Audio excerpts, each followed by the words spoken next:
Friends, আপনারা দেখছেন help for education channel. বন্ধুরা, West Bengal central school service commission থেকে একটি টেট সংক্রান্ত গুরুত্বপূর্ণ নোটিশ প্রকাশিত হয়ে গেল। টেট 2011 যারা রিভ্যালিডেট করার জন্য আবেদন করেছিলেন তাদের টেট সার্টিফিকেট ডিস্ট্রিবিউশন নোটিশ প্রকাশিত হয়ে গেল। দেখুন, আরও একটি জোনে টেট সার্টিফিকেট বিতরণের নোটিশ প্রকাশিত হয়ে গেল। এটি কোন জোনে আপনারা দেখে নেন, কবে থেকে টেট সার্টিফিকেট বিতরণ করা হবে। তো আপনারা ভিডিওটি দেখার আগে অবশ্যই চ্যানেলটিকে সাবস্ক্রাইব করে রাখবেন।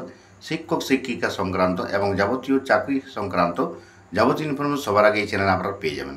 তো বন্ধুরা, যেসব টেট আবেদনকারীরা টেট সার্টিফিকেট রিভ্যালিডেশনের জন্য আবেদন করেছিলেন এবং যারা বিতরণের ডেটে নির্দিষ্ট ডেটে যারা যেতে পারেননি, তাদের জন্য প্রত্যেকটি জোনে আরও নতুন করে নোটিশ প্রকাশিত হতে চলেছে।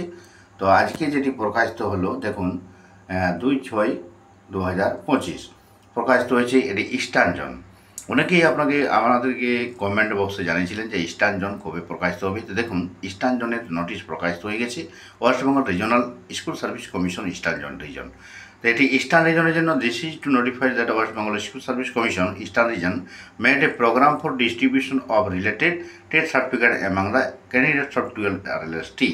তো দেখুন, 2011 যে 12 RLSTর যা এক্সামিনেশন যে হয়েছিল, তাতে যে টেট পাস করেছিলেন তারা রিভ্যালিডেশনের যে আবেদন করেছিলেন তাদেরকে রিভ্যালিডেশন সার্টিফিকেট যা দেওয়ার যে একটা নোটিশ প্রকাশিত করেছিল ইস্টার্ন রিজন, এর আগেই 28 এপ্রিল থেকে 26 মে পর্যন্ত সেইগুলি বিতরণ করা হয়ে গেছে। এখন এই নির্দিষ্ট ডেটে যারা যেতে পারেননি বিভিন্ন কারণে, তো দেখুন অনেকগুলি কারণ দেখুন লেখা আছে। Unavoidable circumstances, medical ground, etc. যারা টেট সার্টিফিকেট এইসব কারণে যারা নিতে পারেননি, তারা নিজে গিয়ে অথবা অথরাইজেশন লেটার কাউকে দিয়ে আপনারা কিন্তু 10 তারিখ থেকে 12 তারিখের মধ্যে আপনারা কিন্তু এই টেট সার্টিফিকেটগুলি রিভ্যালিডেশন করা টেট সার্টিফিকেটগুলি আবার সংগ্রহ করতে পারবেন। তাহলে 10ই জুন থেকে 12ই জুন এই 3 দিন কিন্তু সময় দিয়েছে ইস্টার্ন রিজন। এবং সঙ্গে যারা টেট সার্টিফিকেট আনতে যাবেন তাদেরকে একটি আইডি প্রুফ নিয়ে যেতে হবে এবং আবেদন করেছিলেন সেই রিসিভ কপিটি নিয়ে যেতে হবে। আর এখানে বলা হচ্ছে অ্যাডমিট কার্ড, অরিজিনাল অ্যাডমিট কার্ডটি নিয়ে যেতে হবে। 2011 পরীক্ষা দিয়েছিলেন সেটি নিয়ে যেতে হবে। যদি কেউ না যান তাহলে কিন্তু অথরাইজেশন লেটার দিয়ে অন্য কাউকে পাঠাতে পারেন, অথবা যদি কারো অ্যাডমিট কার্ড হারিয়ে গেছে তারা কিন্তু যে মিসিং কেসের জন্য ডায়েরি যে করেছেন জেনারেল ডায়েরি কপিটি নিয়ে যেতে হবে। এগুলোই বলা হয়েছে। দেখুন, 11টা থেকে 4টা সময় দিয়েছে।